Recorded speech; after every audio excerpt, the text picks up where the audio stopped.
get started with the formal. Okay, so full transparency. Eric Wang, Tech Center member, was going to co-present with me today, and something came up for him and he's unable to join, which is unfortunate. You're stuck with me. However, Eric recorded a video that will play a little bit later, talking about his perspective, some of the things that he's learned as he sort of entered into podcasting as a field that he has interest in but had never done before. So, you know, I want to be, again, transparent that like I'm feeling like a little bit on my toes because we had a plan, and then the way that I'm going to do this today was is different, and didn't find out until last night, but you know, we'll roll with it. What else can you do these days, right? So, okay. I think needs to be noted and said out loud, we are in unprecedented and strange times. There's a lot of stress, anxiety, other feelings. You know, there of course is still joy, but it's difficult, and it's specifically a difficult time to be a youth worker. And I don't know about you, but sometimes I'm in meetings and, you know, we're just sort of doing business as usual. We're talking about the program, talking about things, and without an acknowledgement of where we're at, you know, politically, social justice movements, racial justice movements. I'm currently in Minneapolis, and the stress and anxiety, anger, feelings around the Derek Chauvin case are palpable, you know. So these things need to be acknowledged. We're working through them together. I appreciate you all being here. You could be anywhere in the world and you're here. I appreciate it. And I hope you're doing all right. And I also want to say that thank you for the work that you're doing. I know I constantly feel like I should be doing more. Again, it's a hard time to be a youth worker, and we've had to totally change and pivot the way we're doing things, the way we think about things, the way we connect with young people, and it's been challenging to say the least.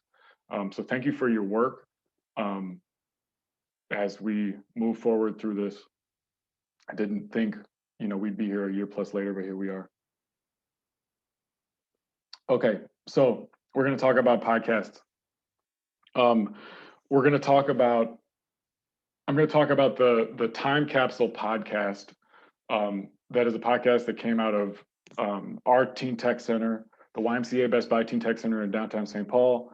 And through talking about this podcast, we talk about podcasts in general and some tips and tricks and some lessons learned. There's going to be a little bit of repeat information. I'm going to talk about some things. Eric's video towards the end of the thing will reiterate things, but it, you know, different. It's from his perspective. I mean, I think those differences and the overlap are also important to note. And yeah, so just starting brass tacks. Oh, sorry. Last thing, if you have questions, thoughts, please put it in the chat. If you want to unmute and interrupt me, please feel free to do that. And then also there'll be time at the end to have discussion and have questions, and I would love to have discussion then as well. The presentation might be a little bit shorter because the plans have changed and Eric's not here. But if the conversation is, you know, going, that we might go right up to the hour. So we'll leave that to how it goes. Okay, so getting back into it. I think a big question that I've been thinking about lately, and sort of in the last period of time as podcasts have become really, really mainstream, is like, what even is a podcast these days, right? Because when it started, we relate it to radio. that this is, radio that has gone online. And I think that's true. And in addition, around the same time, some of the very early podcasts were already including video and having multiple platforms on which the podcast lived, right? So YouTube or a streaming service. And moving forward closer to today and sort of in between that time and now, there's vlogging became popular, YouTube tutorials and reviews, and all of the talking head videos that you see online, from TikToks to that are PSAs to funny videos on Instagram where it's people's perspective on everyday life. And although these things are subtly different, there's a graying, in my opinion, a graying of these things also being really similar. So I wonder if, in the future, soon, or, how long in the future, I'm not sure, if the language changes and some of these things are also included into sort of the podcast umbrella. So I don't know, just food for thought, but it's something that I've thought is really interesting. Are these things really that different? Because it's someone's opinion. And there's this joke, about if you're not doing anything, you're probably working on your podcast. And I think, although, that's funny and true, in addition, the amount of people making podcasts these days is incredible. The amount of information, opinions, ideas, viewpoints being transmitted is amazing. I mean, everyone's got a podcast about something. There's a podcast about something for everyone, rather. And anyone can make one. So let's get into that a little bit. In the pursuit of the Time Capsule podcast, this one specifically that we've been working on at our tech center,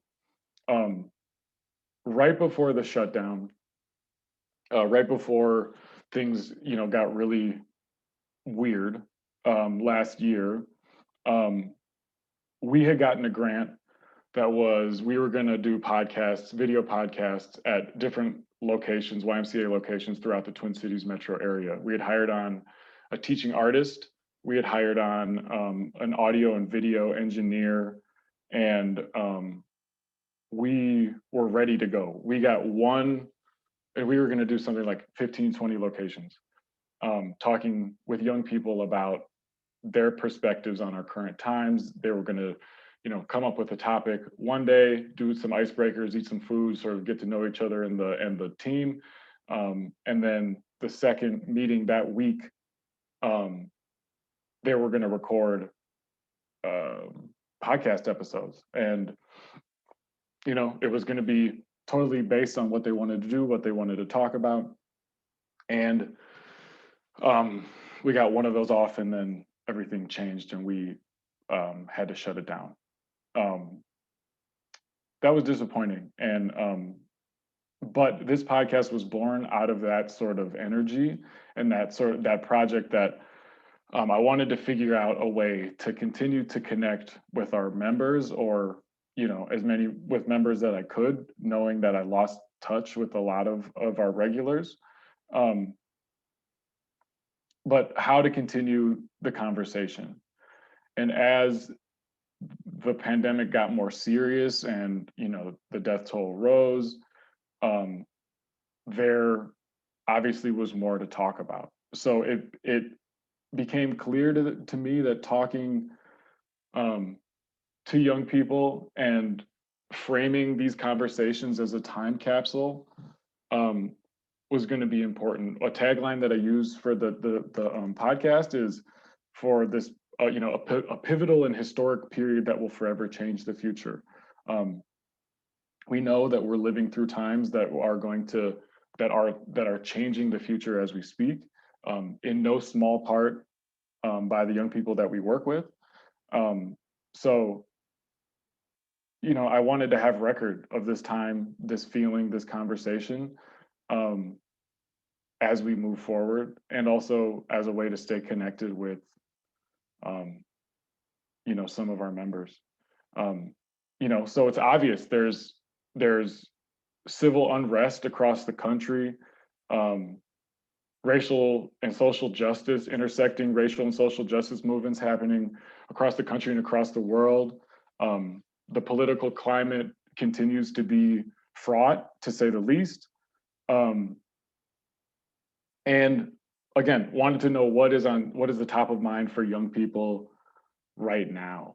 And that's really where the podcast, for the Time Capsule podcast, the idea came up.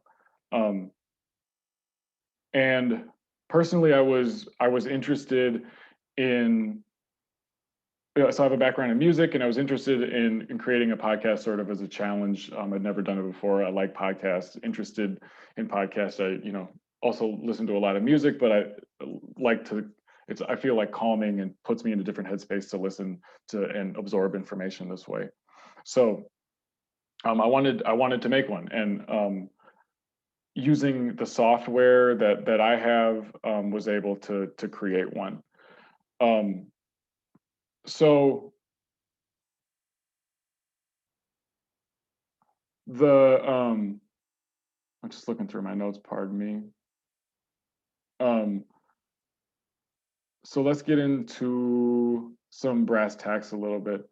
Um, I want to I want I wanted to say that the the reason that I was talking about where it came from for me, zooming out a little bit, is that obviously, youth work best practice and the Clubhouse learning model is letting young people lead, and obviously this realm of young people creating podcasts or creating podcasts in tandem with young people should be no different.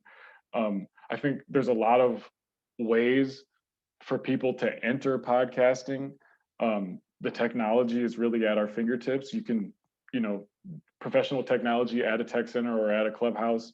You can make wonderful, meaningful podcasts that have high production value, and also can make really powerful things just with your phone. Because I like searched podcast maker on the app store on my phone yesterday, and there was dozens that came up. So there are ways to do it. I also think with just with a phone you could create a podcast with voice memos. So obviously there's a conversation within that about giving young people all of the tools and the professional tools to make these things. I think that's important, and as it translates to life skills and careers in the future, very important. And additionally, I think podcasting can be sort of an intimidating, uh, like an intimidating thing to start. So maybe starting something just with your phone is a little less intimidating because it's more accessible. You know how to use it, you know how to navigate it, and again, like high quality things can be created that with very little software, or sorry, very little equipment. Um, so I'm gonna share my screen here for a second. Um, the software that I use is Ableton Live. I'm not going to get into a whole lot of details about using this software, but I just wanted to show you how simple, an episode could be in its production. And should be obvious, but needs to be said. Like this is a DAW, digital audio workspace. This is one of many, and any of them would work, right? And they all are slightly different. They all, but in essence, like this view is pretty common for a lot of them. So just to show you as an example, this I had I downloaded an app to record conversations on the phone. You can do it with Google, like a Google phone number as well. There's other ways to do it. Downloaded that recording, excuse me, brought it into Ableton, bumped up the audio a little bit. And what you can do is, like, if you have a low signal, you just sort of change the decibel level here. So it's like hitting. And so it's nice and robust without these peaks touching the top and bottom. I'm not an expert in this field. I just know that when you want to send something out there, volume is a big part of it. So I had this intro music. And this was an intro that Eric did, a Tech Center member, that I had laid over some music. The first episode that Eric and I did, he recorded a conversation, and I did the producing and sort of the mixing of it. But y'all, I just wanted to show you, like, this is really it. There's these 3 tracks, then there's music, I think, towards the end, or I guess not for this episode. So there's these 3 tracks, and then what I started doing at the end was there's like a preset stereo master to, again, bump up the volume. But I didn't even do that at the beginning because I'm still learning Ableton. So just wanted to sort of give you like a little behind, under the hood type view that really how simple this is. And this could be done in GarageBand. This could be done in Audacity, which is a free software that you can get online, or a host of other DAWs. Mischa, somebody asked to see if we can hear it. Sure. Let me play the intro for you. Oh, wait a second. My bad. I got to share audio. If you give me a second, I can get that going.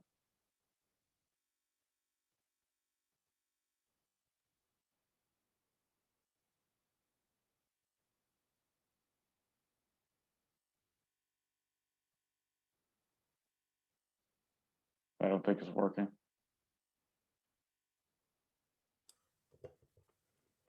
Is this one that you posted to SoundCloud? Yeah, so I appreciate that, Jake. I will be sharing the SoundCloud link, but this audio, I think there's different drivers happening right now that I'm not going to dig into the computer, but I appreciate you asking. All the episodes are on SoundCloud right now, and we'll post links into the chat before we're done here. So, all right, so that's the software that I use. That's the software that I have at home. Eric will talk a little bit in his video about what he used and how he, how he recorded his episodes and edited his episodes. So after we got started, I wanted to talk a little bit about like finding that space that's comfortable for the Tech Center member, for the young person, in how they want the episode to sound and what they want the format to be. So many podcasts are one person talking about their perspective and their opinion. And that's a really simple thing to achieve when we're just talking about, the recording level. And Eric wanted to continue talking with peers. We started observing our differences in the way that we work. And I realized that in my trying to make it easy for Eric, that I was putting a little bit of my style and my approach onto him, in an effort to make it easier. And we, Eric and I continued to talk about, the best way to do it, give him notes on his first episode. And I realized that like, I was like, keep the conversations organic. Don't, keep the conversation maybe to 30, 40 minutes. It'll make the editing easier. If you feel confident about a conversation, even if it isn't, maybe certain parts you don't like the way you said something or wasn't as articulate as you want to be, you can do very little editing of the actual conversation. Let it happen organically. Let it happen the way you would talk with a friend on the phone, because that way the conversation will sound natural. Eric is a really, really organized young person. He's like really motivated and task oriented. And we realized that like my style does not serve him. And through conversation, at one point he told me like, I need these things. And we have a relationship where he felt comfortable telling me that. And it was this thing that went off in my head that's like, I've been pushing my approach on him. And he tried it. It didn't really work. It wasn't terrible, but it didn't really work for him. He didn't feel great about it. And we came to the space of understanding what tools he needs, what preparation he needs in order to feel comfortable afterwards. And I think that was super important. That's like Youth Work 101, right? But it was in my trying to make things easier, more comfortable, and not take up a lot of his time, was end up sort of pushing my style of it, which wasn't the right way to do it. But after he said that, a sort of a bell went off in my head. So again, should be obvious, but how does the young person want to do it, right? Do they want to learn professional software? Is this a way that they can learn that? Is it more about the conversation?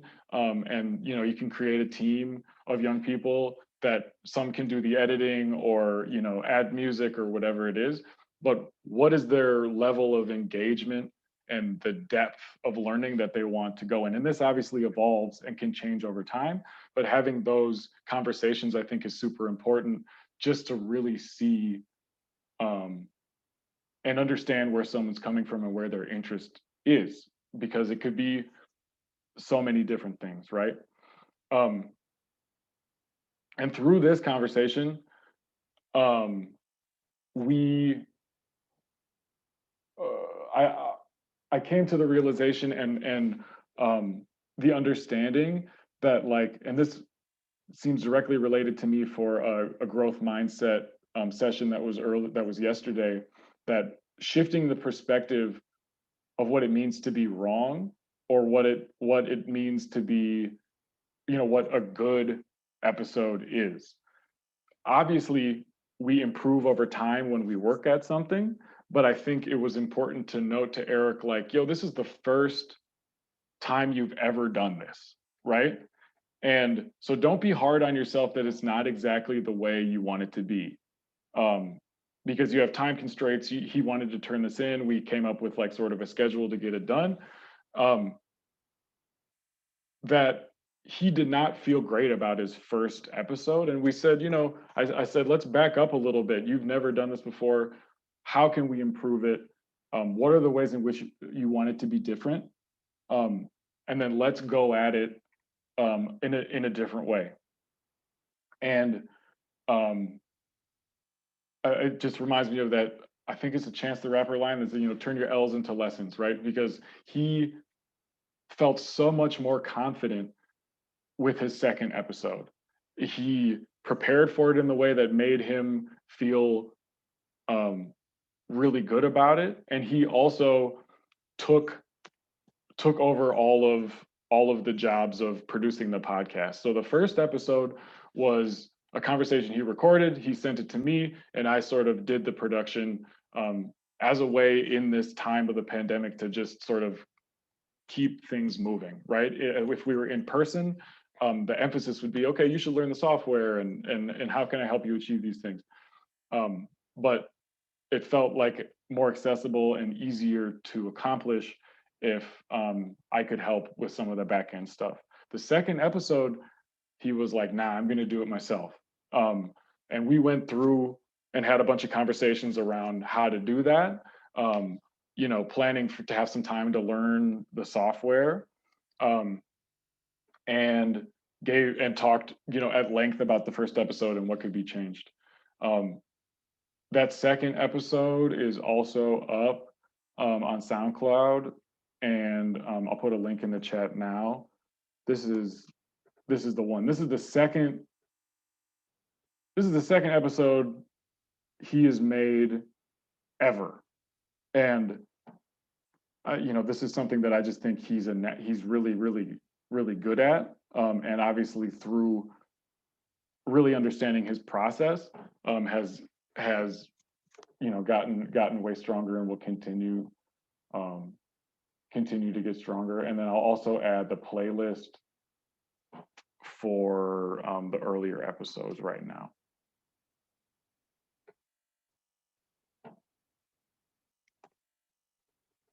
Okay, and then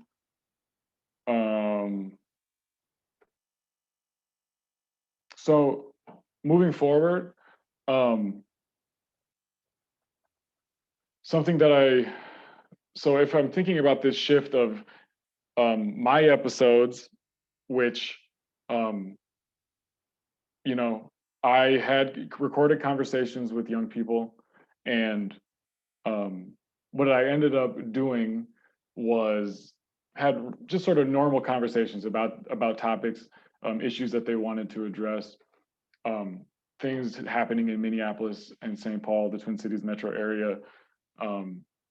We just had normal conversations on the phone, and what I ended up doing was editing my responses, my editorializing, and my parts of the conversation out, and then re-recording my questions so that the episodes would really, really focus on the perspective of the young people and cut the adult voice out of it. And we all sort of know that sometimes teasing conversation out of young people is what we have to do to get a little bit deeper into the topic. So that's a lot of what the conversation on my end was also talking about my opinion, but wanted to really tease out some of their ideas and dig into some of the things that they said, and through editing myself out, it was very much putting their thoughts, their ideas at the forefront, which of course is always important. Moving forward, I would love to remove myself from the process altogether. Happy to help make things happen in the way that feel useful and helpful to young people. But in an ideal world, there would be a team of young people a production team that would create these podcasts. And in your clubhouse or in your tech center, that may or may not be possible. I think, again, there's like many ways to do it. But I could see someone doing the interviewing. I could see someone doing the editing. I could see someone creating music specifically for the episodes. Could even see a role that's like someone setting up the interviews, or sort of more broadly guiding the direction of the conversations, and how that could grow and grow and grow. So ideally, I would love for this, for our podcast, and when it comes down to it, any podcast coming out of any of the tech centers to be created by a production team of young people only. But that's a little bit in the future, and in this time, we're doing what we can, and we'll continue to make episodes. And then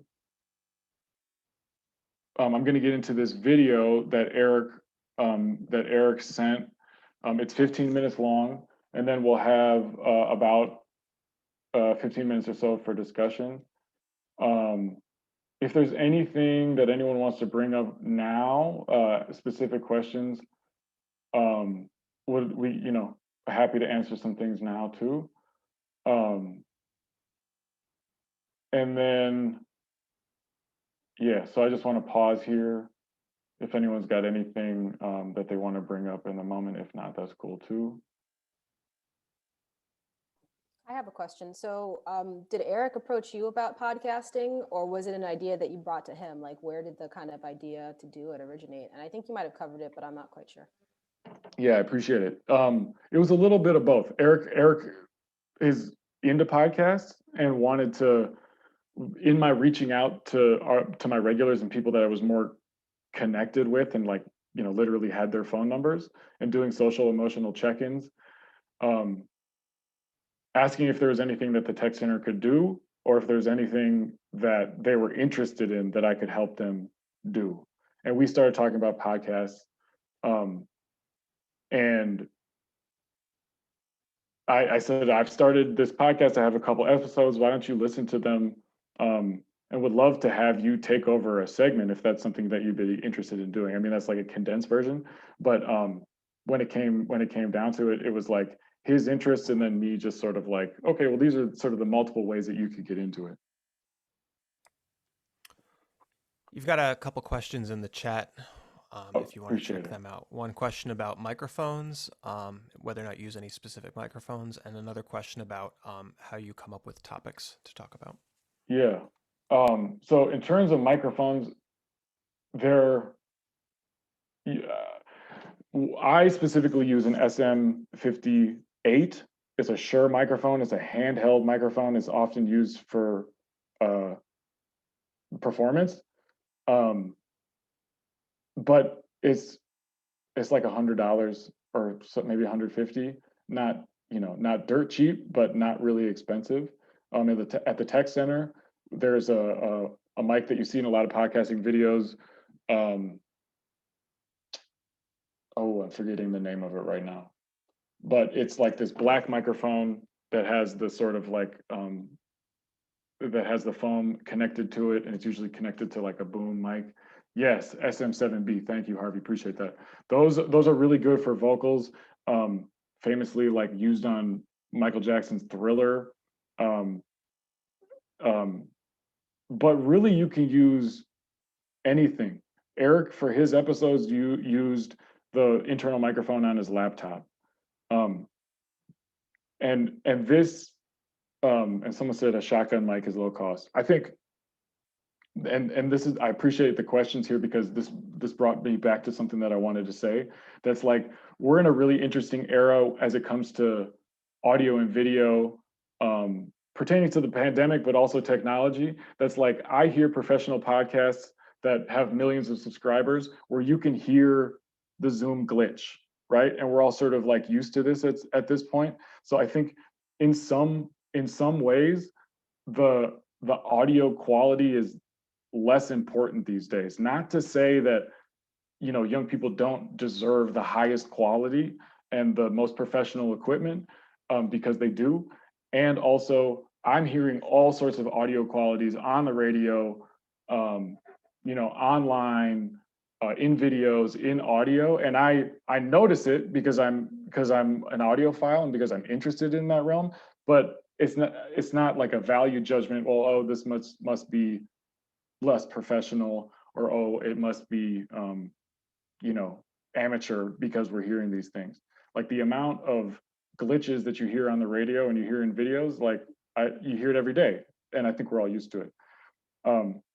Whether that changes over time, I'm not sure. But currently, I don't think it's that big of a deal. And we're trying to get it how we can get it. And I think that's the more important thing, is how do we get these things off, and how do we put it up online, and how do we, you know, how can we best achieve making something that a young person feels really, really, really good about and confident about, and learn some things on the way that they want to learn. Cassandra said content is king. Yeah, right. And it's like, if the content is compelling and interesting, no one's thinking about, you know, what mics you're using. Sorry, I didn't mean Yeah, to interrupt. go ahead. We tried our first podcast too. Our youth brought up the interest of doing a podcast because they were so burnt out. And since everything was virtually over the summer, we we recorded on a Zoom call, and then we just transferred that into Ableton, and then just took the audio file and had them learn how to edit that as we went along. So we've also created some templates of like, I use this from my background in like workshop planning.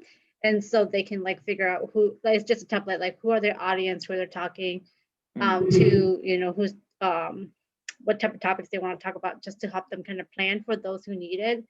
But it turned out great. Like we were pretty surprised that the Zoom recording and all the audio kind of worked. We were kind of skeptical about it because we're like, we don't know how it's supposed to be. Usually, like how you said, we perceive a podcast to be like in an enclosed, nice studio with everybody talking. But it turned out well, and you know, they took a lot of prep work into it to prepare for it. Yeah, and I think there's also a patchwork that happens these days where it's like some of it is with a more higher quality studio mic or like isolated scenario, and then so there's, you know, if it's more journalistic, there's like field audio that can be recorded, anything from like, you know, more professional hard disk recorders to just your phone. And I also think that variety of sound creates more texture and also creates creates an interesting audio space because it doesn't sound so isolated and it doesn't sound you know, so clean. There it's more human, it's more organic, and you can maybe hear the wind blow, you can hear the dog barking in the background, and this tells us something, even if we're not like actively analyzing it. So yeah, a lot of, so in the chat, a lot of professionals recording things out of their closets. Like that's how a lot of people get started, and then people just like continue doing it because it's working, right? And someone also said a little bit backing up, like how do we decide the topics? The main question that I have for young people when we're deciding topics is like what's on your mind when you think about 2020, when you think about 2021 and where we're at in history, right? If we're thinking about the 2020 chapter of the history book that's going to be in schools or, you know, whatever it is in the future, what would you want to tell future generations about this time and what it's been like and what's important to you and what you've experienced? And usually through that conversation, a whole lot comes up, right? Their passions, their frustrations, you know, and then everything in between, and then more, you know, on more extreme ends of it about what, you know, what they're really dealing with. So I want to get into this video. It's about 15 minutes, and then we can come back and talk a little bit more if there's time. And then I also just wanted to note that like if you have specific questions that are like, you know, diving deeper into equipment or DAWs or anything, I'd love to have a conversation. Like I'll put my email in the chat. Like really for real, hit me up. I would love to talk about it and connect with you all about what y'all are doing and what you're interested in. And that is like the virtual door is open. Holler at me. Okay, I'm gonna get into this video that Eric sent through. Give me one moment. Pause for the cause.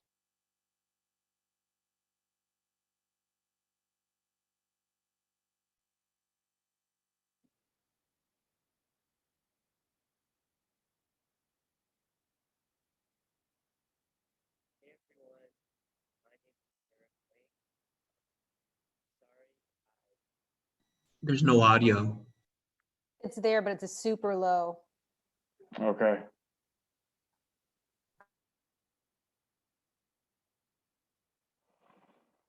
Hey.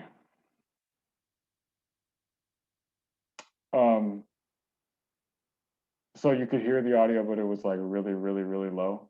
Yeah, I heard it just barely, but it was super low. I don't know if anyone else heard it. Yeah, very faint.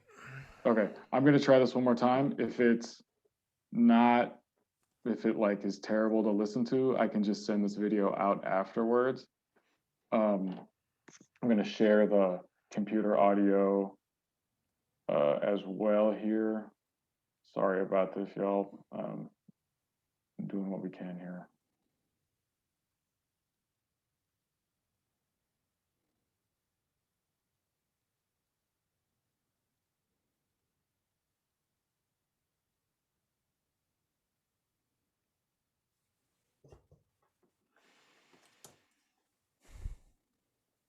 All right, I got to get back to the video here.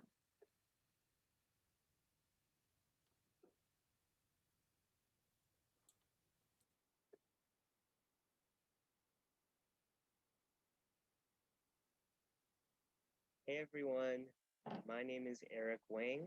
I'm sorry I couldn't make it to the conference session today. I had a few family responsibilities come up. So I'm bringing you guys this video recording now, talking a little bit about my experience with the podcast, podcasting in general, and what I've learned from it. So just a brief introduction. Again, my name is Eric Wang. I'm a senior at Central High School in St. Paul, Minnesota. I've been quite a long-standing Tech Center member. I joined the YMCA Best Buy Teen Tech Center in downtown St. Paul during my summer of sophomore year. And before that, prior to that, I had really no experience with the tech centers, or I wasn't even that familiar with anything they really did. So going into it, I didn't really know what to expect, but I was quite surprised by the kind of work that they were doing, sort of promoting tech, as well as different forms of art and science to the younger population of St. Paul.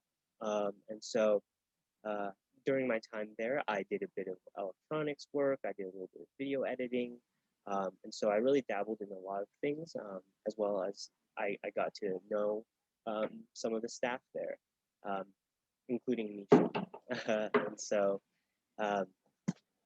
yeah, so with regard to this podcast, I approached Mischa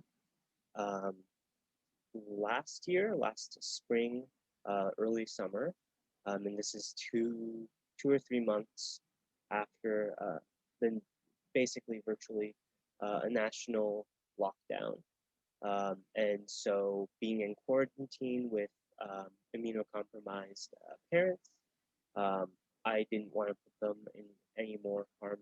Um, so, and I was also looking to impact my community in the best way possible, while still being, while still staying at home. And so I contacted the YMCA Best Buy Teen Tech Center. I contacted Mischa specifically, and he basically told me about the opportunity of starting a podcast called the Time Capsule 2020 podcast, where he documents the what's on the young people's minds during this time. And myself being a young person, I agreed to an interview by him, and that's how it started. And then he also approached me with the idea of possibly being a co-host, being a peer interviewer with my peers. And so because of this premise, we started approaching the podcast in a more free-flowing manner where it's like conversations between friends. And so right now we'll just be diving a little bit into my experience, but during this phase of the podcast, where Mischa gave me the reins to take over and guide the interview while he still edited. And during this time, after the podcast, I realized that it didn't really fit my workflow as well as I expected, and so I need a little bit more structure. And so after that, we decided to integrate a little bit more structure. And so Mischa compromised a little bit of his vision for what the podcast would be to sort of suit my idea of a successful podcast. And so through that partnership, we've sort of hit what we thought was a perfect middle ground, where I could still voice my opinions and voice my vision on what I want the podcast to look like, while still him having his own contribution as well. And so that created something that we were both really comfortable producing and making.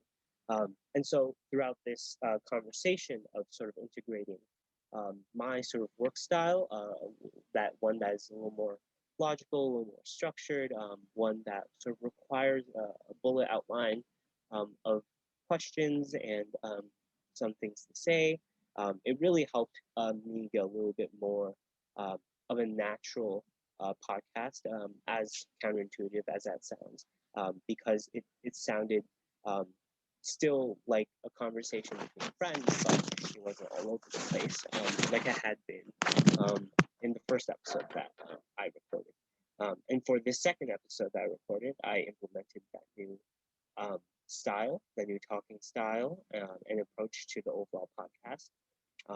And I also took part in the production process. And so during this process, I found my own music, and I used a professional grade editing software named Adobe Audition. And I weaved together all of these components and created and edited my own podcast episode, which was posted. And this was my second episode, and it was an interview with my twin brother. And during this time, I think I already touched on, I used a software called Adobe Audition, and I used my computer's internal microphone, as well as I also took advantage of Google Voice for the first episode that I recorded with my friend. And throughout this whole process, I sort of realized that it really isn't about the level of equipment that you really use. It's about what you have to say. And so I sort of learned that throughout this whole process, the caliber of your materials or what you have access to doesn't really matter in producing a good podcast. And yeah, so right now I'm just going to be touching on a little bit of what our plans are for the future. So we took a few notes on what we wanted to do after my second episode that I both recorded and edited, and we had a couple of thoughts. So firstly, we revisited the idea that Mischa had about sort of having a peer-led, sort of a student-led, a young people-led podcast where everything was up to the young people. And so Mischa wanted to remove himself completely from the process. And so that would create a product or a podcast that would speak to completely to young people and entirely represent what young people are actually thinking during these times. And one of the possibilities we thought was to expand our podcast audience, and also our interviewed guests. And so I have a lot of friends from outside of the Twin Cities and even Minnesota. I've got friends from New York City, from Texas, from Seattle, Washington. And so I was thinking that I could probably branch out my interview to encapsulate their perspectives, because I think that's really important. Being in this time where different issues might have different impacts on different geographical areas and locations, I think it's important to sort of capture the thoughts of young people in the places that are most affected. So be it COVID-19 for New York City, with all of like the rental costs going down, people leaving the city, having that entire city trying to deal with COVID as a really infectious disease, having such a high population density, to even places like rural Kansas, where people, especially Asian Americans, face a lot of xenophobic comments in regards to their race, in a more rural location where it's people aren't afraid to be a little more vocal about their frustrations with the Asian Americans. And so, as well as me being in St. Paul, Minnesota, I think it's really important that we highlighted a bit of the murder of George Floyd, a little bit about that, just so that we can really capture the frustrations and the anger that our community has had in regards to racial injustice. Another possibility that we thought about was transitioning our software over to Audacity from Adobe Audition, and as well as Mischa's software called Ableton. We were thinking about transitioning to Audacity because it is a free software that anyone can use, and it has all the bells and whistles to create a high quality podcast.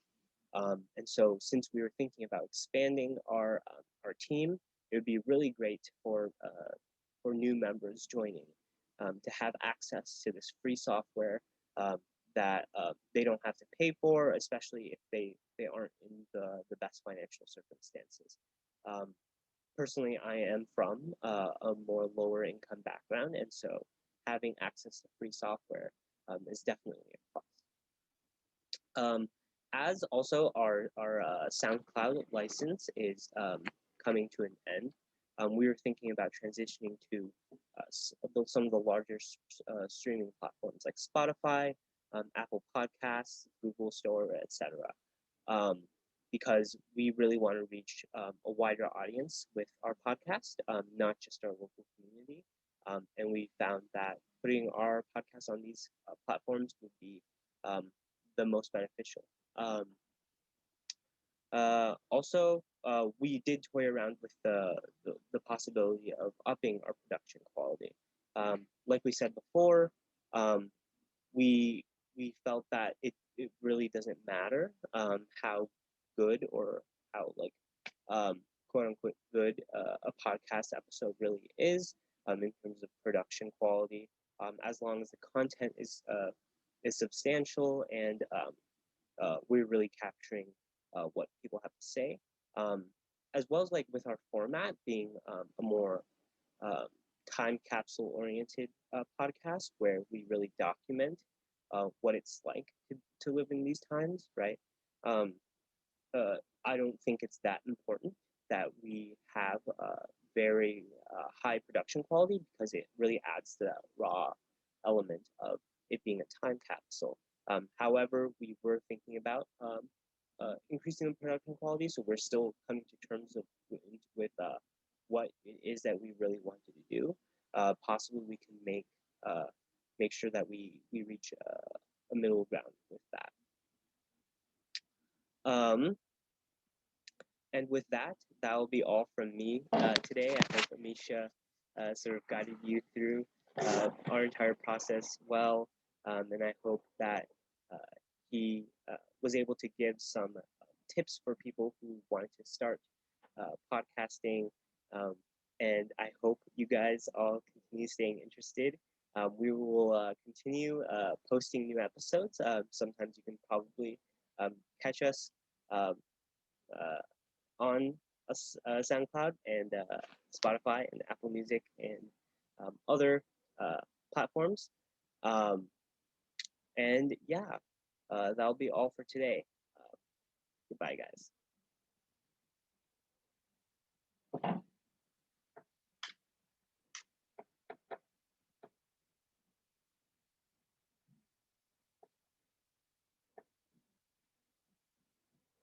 Shout out to Eric Wang. I don't know if you caught the subtle flex in the background. He got into Yale recently. So Eric is out here doing his thing. It was his first choice school, just incredible. Okay, so we got like 4 minutes. If there are any other thoughts, comments, questions, would love to talk for just a couple more minutes. And then also wanted to note, if you scroll way back up in the chat to I think the very beginning, there's some DIY podcasting resources that come from Steph Rosario of the Clubhouse Network. She had put some links and is into podcasting as well. There's like a presentation with some other links in it, and then some other stuff on Clubhouse Connect. So those are also great resources to get started in the thing here. Yeah, I was Go ahead. I was gonna 100% agree with Mischa Yep. that like having that scaffolding there for you to plug into is so beneficial, because you don't want to be the sort of adult in the room getting in the way of conversation. You want it to be free flowing. I mean, I'm imagining times when I was young, and then there's an authoritative adult there in the room, and the conversation is dry. It's dry because the topics, or there's always the question or a doubt of, is this acceptable, or is this going to be pleasing to that person, to that sort of resource keeper, gatekeeper, what have you. So having that scaffolding there, maybe you start off with like a program, and you add topics that you talk about, and then you sort of release those scaffoldings as you see they can power through topics. But I completely agree of having the resources there, making them come together, and then sort of having them record. Yeah, appreciate that, Stephen. And I think it's also important to note that like I was pretty comfortable with all the young people that I interviewed. We had that relationship and that comfort level. And there was a pre-conversation before the recorded conversation talking about like, I want you to really say your opinion. I want you to say whatever it is you're feeling about this in the way that you want to say it. Don't worry about sounding like quote unquote professional or articulating things in a way that doesn't feel like you. So just important to have that pre-conversation as well to like get people comfortable. But also to say, Stephen, I agree 100% is like, they need to be comfortable to really, to really talk about the things that they're passionate about. So that just about puts us at time. If there's any last thoughts, now's the time. If not, reach out. Thanks so much. Oh yeah, love to hear your future podcast. Let's keep the conversation going. Most definitely, Mischa. I really appreciate this session that you held, because I actually do audio podcasting with my teens, and one of the concerns that I was having was doing it on through Zoom call. I think the audio quality was my only concern. But I definitely love the fact that you lead it out, because I did the same exact thing, and just to see like how confident they are especially with speaking on concerns going on in the world or just their opinions overall, you'd be surprised how well they're able to take over. I believe like towards the middle of my lessons that they were doing, they started actually leading it out on their own, and it took over from there. So this is really good.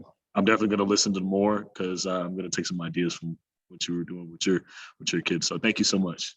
Appreciate it. Thank you. Thank you all for being here. Thanks for joining.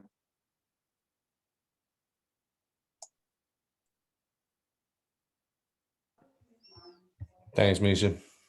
Appreciate it. Thank you.